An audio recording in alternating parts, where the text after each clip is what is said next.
Oi, gente, aqui é o Rodrigo e agora eu vou dar início aos vídeos de termodinâmica, que é esse conteúdo maravilhoso. E hoje a gente vai fazer o exercício número 1. A termodinâmica é muito linda, mas infelizmente é um conteúdo muito pesado e é ensinado de forma tão mecânica que fica difícil de entender. Mas como eu gosto muito desse conteúdo, eu vou tentar passar para vocês um pouco da minha visão e maneira de interpretar que talvez vocês acabem gostando também. Então, questão número 1.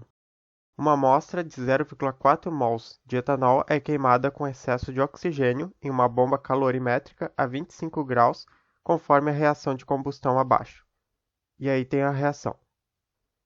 Considerando que a capacidade calorífica do calorímetro é 59,18 kJ por Kelvin e que a temperatura aumentou para 34,23 graus Celsius, responda. Letra A. Qual o calor liberado pela reação? Esse calor é igual ao ΔH ou ao ΔU da reação? Beleza, então a primeira coisa que tu tem que fazer é achar o calor e tu pode fazer isso usando a fórmula. Q é igual a ml para mudanças de estado físico, ou Q é igual a C vezes ΔT para variação de temperatura. Lembrando que Q é o calor, C é a capacidade calorífica do calorímetro ou da bomba, e ΔT é a variação de temperatura. A capacidade calorífica a gente já sabe, e o ΔT é só pegar a temperatura final menos a inicial, e nesse caso vai ser 34,23 menos 25, e o ΔT vai dar igual a 9,23.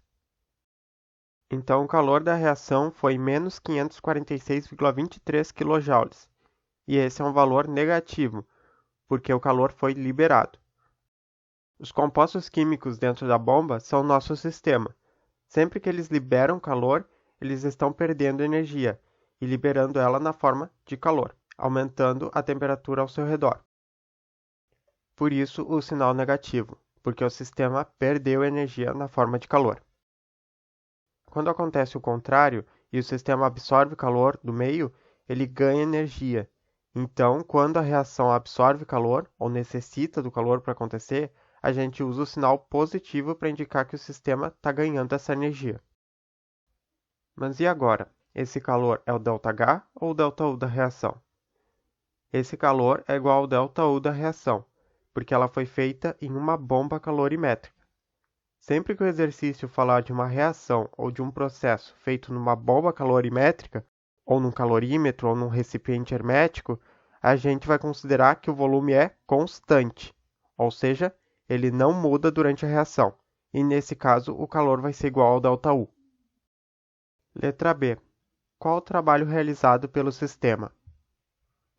Então, como a gente já viu, o volume é constante. Então, ΔV, que é a variação de volume, vai ser zero. E o trabalho realizado pela reação, que é igual à pressão externa vezes o ΔV, vai ser zero também. E justamente por causa disso que o calor da reação vai ser igual ao ΔU, porque ΔU é igual ao calor mais o trabalho.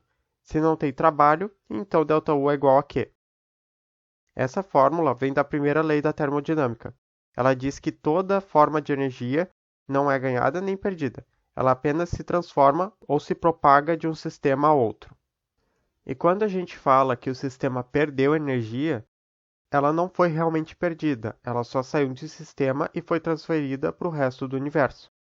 Então, se a variação de energia do sistema, que é ΔU, não se deu por forma de trabalho, então ela só pode ter sido feita na forma de calor. Ou de forma simplificada, se a energia não se transformou em trabalho, ela só pode ter se transformado em calor. Simples assim. Letra C. Qual o valor de ΔU e ΔH padrão molares de combustão? Então, até aqui a gente calculou o ΔU e o calor da reação, ou seja, daqueles 0,4 mols. Só que como ele está pedindo o ΔU e o ΔH molar, então a gente vai fazer uma regra de 3. Se o ΔU de 0,4 mols é menos 546,23 kJ, qual o ΔU para 1 mol? E fazendo a regra de 3, chegamos em menos 1.365,6 kJ. E como a gente sabe que é para 1 mol, então fica kJ por mol. O ΔU e o ΔH molar padrão, que é representado com essa bolinha aqui, são energias fixas e bem definidas, porque elas são feitas no estado padrão. E aqui vem um conceito muito importante. O estado padrão é uma situação bem específica. É quando a gente trabalha com a temperatura em 25 graus Celsius, ou 298 Kelvin, e sob a pressão de uma atmosfera. Não confunda com as condições padrão, que é lá dos gases, que é quando a gente trabalha com a temperatura de 0 graus Celsius ou 273 Kelvin. Mas isso a gente não costuma ver em termodinâmica. O estado padrão também é quando a gente tem todos os compostos na sua forma mais estável. Por exemplo, o oxigênio e o CO2 na forma de gás, e a água e o etanol na forma líquida, e assim por diante. Isso é bem importante de saber. Além disso, nós temos que trabalhar com a menor proporção de número de mols. Por exemplo, quando a gente está falando do ΔU e ΔH padrão de combustão, a gente está falando da queima de 1 mol de composto com gás oxigênio produzindo CO2 gasoso e água líquida. Então, sempre que o exercício falar em combustão de um composto, tu pensa na reação de 1 mol desse composto com oxigênio produzindo CO2 e água no estado padrão, ou seja, CO2 gasoso e água líquida. Então, como a reação ocorreu a 25 graus Celsius, com os reagentes e produtos no estado padrão, podemos considerar que o ΔU padrão molar é menos 1.365,6 kJ, mas falta achar o ΔH padrão. Quando estamos trabalhando com volume constante, a gente vai usar essa fórmula. ΔH é igual ao ΔU mais RT vezes a variação do número de mol de gases. Então, ΔU é menos 1.365,6 kJ. Como a gente está trabalhando com o estado padrão, a temperatura vai ser 298 Kelvin.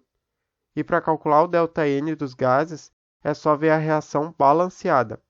Tínhamos 3 mols de oxigênio nos reagentes e depois 2 mols de CO2 nos produtos.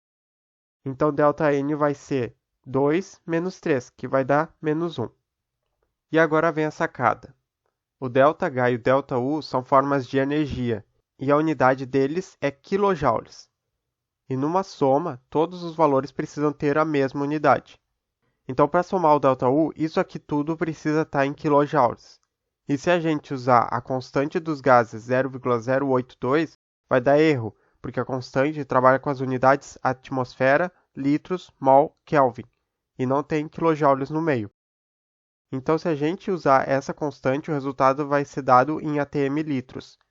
E tu pode até converter em quilojoules, mas existe outra constante para uma situação como essa. O 8,314, também conhecida como 8π. Essa constante trabalha com as unidades joules, mol, Kelvin.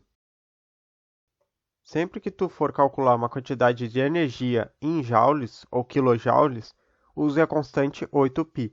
E sempre que tu for trabalhar com grandezas de gases, como pressão, volume e temperatura, usa a constante 0,082.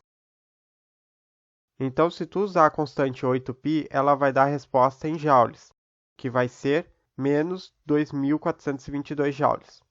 Mas ainda não é o que a gente quer. A gente precisa transformar em quilojoules. E para isso é só dividir por 1.000, e vai ficar menos 2,4 kJ. E fazendo a conta, o valor de ΔH molar padrão vai ser menos 1.368 kJ. E como sabemos que é para um mol, então fica quilojoules por mol. Essa é a resposta da letra C. E por último, letra D. Sabendo que o ΔS molar padrão de combustão do etanol é menos 139 joules por Kelvin, calcule o ΔG molar padrão. Para calcular o ΔG, a gente usa essa fórmula. ΔG é igual a ΔH menos temperatura vezes ΔS. Essa fórmula é bem importante e a gente vai discutir mais sobre ela na próxima questão. Então, o valor de ΔH molar padrão a gente já sabe, que é menos 1.368 kJ. A temperatura da reação é 298 Kelvin e o ΔS molar padrão, o enunciado já nos deu, e é menos 139. Só que olha a unidade do ΔS, é joules por Kelvin. e a gente trabalha com quilojoules. É muito comum os valores de ΔS ser dado em joules por Kelvin, em vez de quilojoules por Kelvin. Então, toda vez que tu for usar um valor de ΔS, fica atento para a conversão da unidade. Nesse caso, a gente vai ter que dividir por 1000 para chegar em quilojoules.